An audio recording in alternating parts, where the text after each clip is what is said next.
ఆమేన్. సరే, ఒక ఊర్లో దీన్ని ఏమంటారు తెలుసా? చేతులు కట్టుకోండి.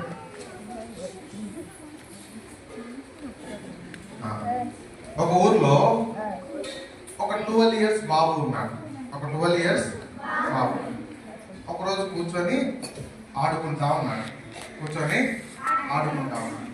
వెంటనే వాళ్ళ మమ్మీ, ఎందుకో నేను నిన్ను రెడీ అయ్యమని చెప్పింది నీకు వినపడలేదా?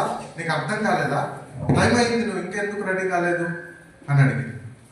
అంటే ఎందుకో వాళ్ళమ్మ చిరాగ్గా చూస్తున్న ముఖం వైపు అలా చూస్తా ఉన్నాడు. వాళ్ళమ్మ చిరాగ్గా చూస్తున్న ముఖం వైపు అలా చూస్తా ఉన్నాడు.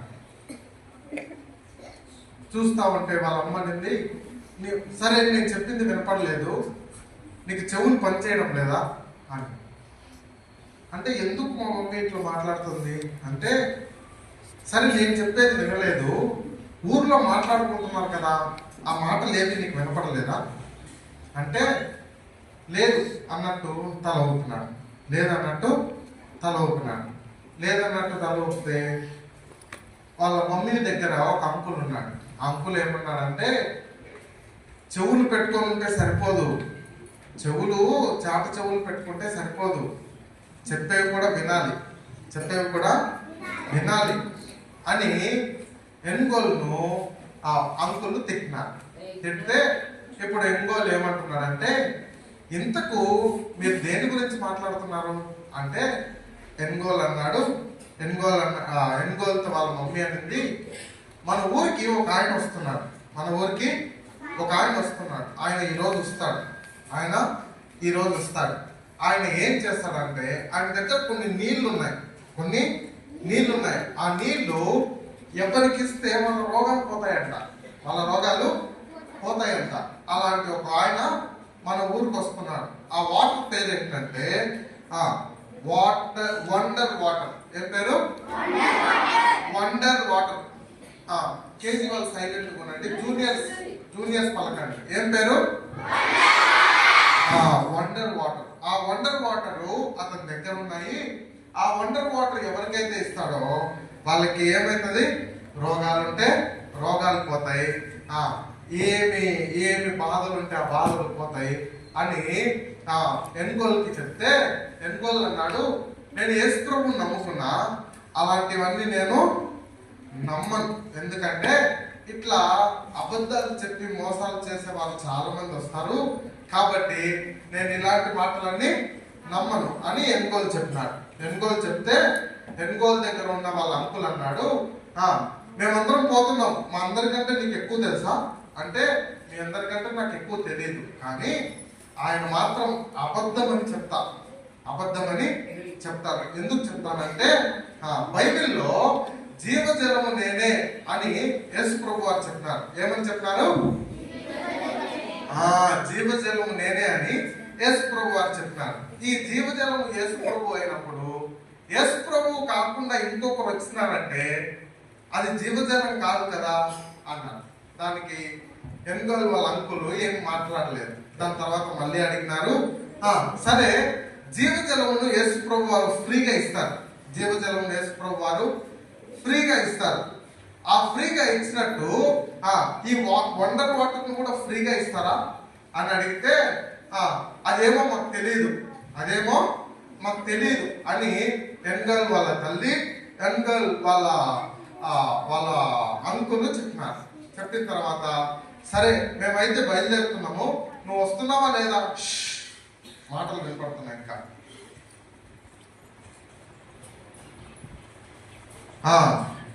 మేమైతే వెళ్తున్నాం, నువ్వు వస్తున్నావా లేదా అంటే, నేనైతే దేవుడిని నమ్ముకున్నా, అలాంటి వాటి దగ్గరికి నేను రాను. ఎందుకంటే యేసు ప్రభు ఇలాగూ ఏది చేయలేదు. యేసు ప్రభు వారు ఏదైనా చేస్తే అది ఉచితంగా ఇచ్చినారు, ఆయనే జీవజలం అన్నాడు. మరి మన ఊరికి వచ్చే ఆయన ఉచితంగా ఇస్తాడా, డబ్బులకి ఇస్తాడా? అని అడిగితే వాళ్ళ మమ్మీ దగ్గర ఉన్న బుట్టను తీసుకొని నెత్తి మీద పెట్టుకునింది. బుట్టను నెత్తి మీద పెట్టుకునింది. నెత్తి మీద పెట్టుకొని మేము బయలుదేరుతున్నాం, నువ్వు వస్తావా లేదా అంటే ఎన్గోల్కు ఫ్రస్ట్రేషన్ ఎక్కువైపోయి, మీకు ఎంత చెప్పినా అర్థం కాదా, నన్ను ఎందుకు ఇబ్బంది పెడుతున్నారు, నేను రానంటున్నా కదా అంటే ఎన్గోల్ వాళ్ళ అంకులు భుజం మీద చేసి ఇలా అంటున్నాడు. ఏమంటున్నాడంటే, మీరు ఇప్పుడు రాకపోతే నీకేమన్నా రోగం వస్తే అది నీకే బాధ్యత. ఎందుకంటే మేము పోయి ఆ నీళ్ళు తాగుతాం, మాకేం రోగాలు రావు, మాకేమి రోగాలు రావు. ఊర్లో పంటలన్నీ బాగా పండుతాయి, నువ్వు రాలేదనుకో, పంట సరిగ్గా పండకపోతే నువ్వు రాలేదు కాబట్టి అది నీదే తప్పు అవుతుంది. కాబట్టి నీకు భవిష్యత్తులో జ్వరం వచ్చినా, తలనొప్పి వచ్చినా, కడుపు నొప్పి వచ్చినా, ఏం బాగలేకపోయినా నువ్వు ఆ నీళ్ళు నేనైతే రావట్లేదు, మీతో రావడం నాకు ఇష్టం లేదు, మీతో రావడం నాకు ఇష్టం లేదు. ఎందుకంటే అక్కడ వస్తున్న ఆయన మీద నాకు నమ్మకం లేదు, వస్తున్న ఆయన మీద నాకు నమ్మకం లేదు, కాబట్టి నేను రావట్లేదు, నన్ను ఇబ్బంది పెట్టద్దండి అని ఎన్గల్ ఒక ప్రశ్న అడిగినాడు. ఏంటంటే, నువ్వు తీసుకొని పోయేదంతా ఎందుకు? బుట్ట నెత్తి మీద పెట్టుకునేది కదా వాళ్ళ మమ్మీ, ఆ బుట్ట నెత్తి మీద పెట్టుకున్న తీసుకొని పోయేదంతా ఎందుకు అంటే, అప్పుడు ఎన్గల్ వాళ్ళ మమ్మీ చెప్పింది, నాకు పుండు ఉంది, కాళ్ళకేముంది, పుండు ఉంది. ఇప్పుడు నేను పోయిన తర్వాత ఆ నీళ్లు తాగిన తర్వాత పుండు తగ్గిపోయింది అనుకో, కృతజ్ఞతగా థ్యాంక్స్ చెప్తాం కదా మనం, ఎవరైనా హెల్ప్ చేస్తే అట్లా థ్యాంక్స్ చెప్పినట్టు గ్రాటిట్యూడ్ తో ఈ బుట్టను ఆయనకి ఇచ్చి నాకు థ్యాంక్స్ చెప్పాలని నేను ఈ బుట్టను తీసుకెళ్తున్నా అని చెప్పింది. చెప్పిన తర్వాత, ఏమో మీరు ఎక్కడికి వెళ్తున్నారో నాకు తెలియదు, కానీ యేసు ప్రభు అయితే జీవజలాన్ని అందరికి ఉచితంగా ఇచ్చినాడు, ఈయనేమో డబ్బులకి ఇస్తున్నాడు, మీరు ఏం చేస్తారో నన్ను మాత్రం పిలవద్దండి, నేనైతే రావట్లేదు, మీరైతే వెళ్ళొచ్చు అని ఇంట్లో ఆడుకుంటుంటే అంకుల్ గట్టిగా సీరియస్ గా ఎన్గోల్ వైపు చూసి ఇద్దరు అక్కడి నుండి వెళ్ళిపోయినారు. ఇప్పుడు ఎన్గల్ కూర్చొని ఆలోచిస్తున్నాడు ఏంటంటే, నేను ఇక్కడ నుండి వీళ్ళతో పాటు వెళ్ళకపోవడం వల్ల నాకేమన్నా జ్వరం ఏమైనా అయితే మళ్ళీ నాకే కదా ప్రాబ్లం. అయినా నేను దేవుణ్ణి నమ్ముతున్నా కదా, నేను వాక్యం చదువుతున్నా కదా, ఈ రెండింటికి వాక్యంలో చెప్పబడినట్టు ఇక్కడ ఈ ఊరికి ఒంటరి వాటర్ తెచ్చాయన్నప్పుడు చేయట్లేదు, అంటే బైబిల్కి ఈయనకేం లేదు, సంబంధం లేదు. కాబట్టి ఏం చేయాలని చాలా ఆలోచిస్తున్నాడు. ఎంత ఆలోచించినా ఎన్గోల్కి పోవాలో పోకూడదో అర్థం కాలేదు. ఒకటే నిర్ణయం తీసుకున్నాడు, ఏంటంటే బైబిల్లో ఇలాగ లేదు కనుక నేనైతే వెళ్ళట్లేదు అనే డెసిషన్ తీసుకున్న తర్వాత ఆలోచించి ఇంకా దాని గురించి ఆలోచించడం విడిచిపెట్టి ఎన్గోల్ తన పని తాను చేసుకుంటున్నాడు.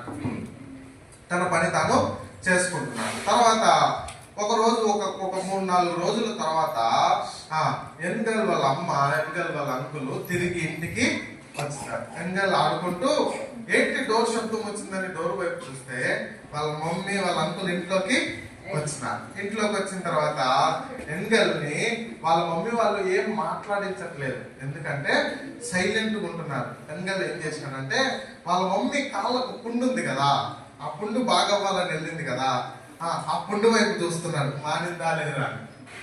ఏమని మానిందా లేదా అని. వీళ్ళ మమ్మీ పోయి నీళ్లు తాగి వచ్చినాడని ఎన్గల్కి తెలుసు. వీళ్ళ మమ్మీ తాగినారు, వాళ్ళ అంకుల్ కూడా తాగినారు. ఇద్దరు ఆ నీళ్లు వండర్ వాటర్ తాగి ఇంటికి వచ్చిన తర్వాత వాళ్ళ మమ్మీ కాళ్ళ వైపు చూస్తే ఆ పుండు అలాగే ఉంది. ఇప్పుడు ఎన్గల్ క్వశ్చన్ అడుగుతాడని వాళ్ళ మమ్మీ అంకుల్ కి అర్థమైన తర్వాత ఇప్పుడు ఏం మాట్లాడించట్లేదు. ఎన్గల్ వాళ్ళ మమ్మీ వైపు చూసి పుండు తగ్గలేదా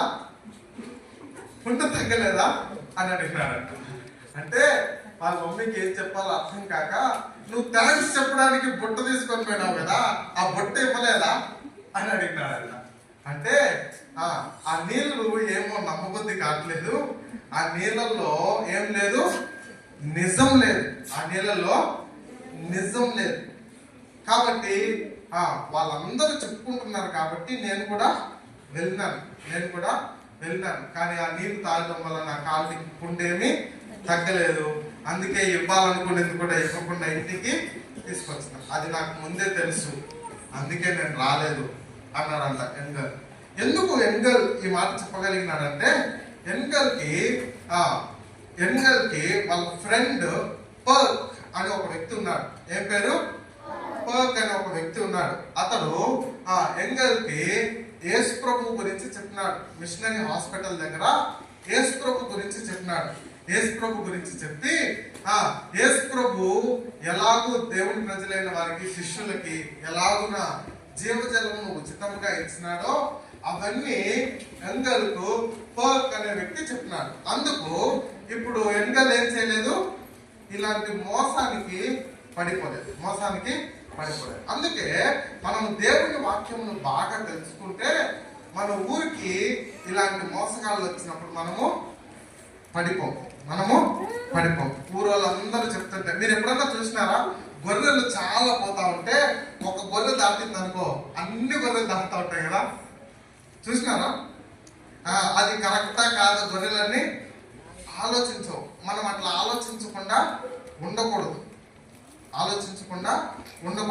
వాక్యంలో ఏం చెప్తుందో, లోకంలో ఏం జరుగుతుందో మనము మ్యాచ్ చేసి చూసుకోవాలి.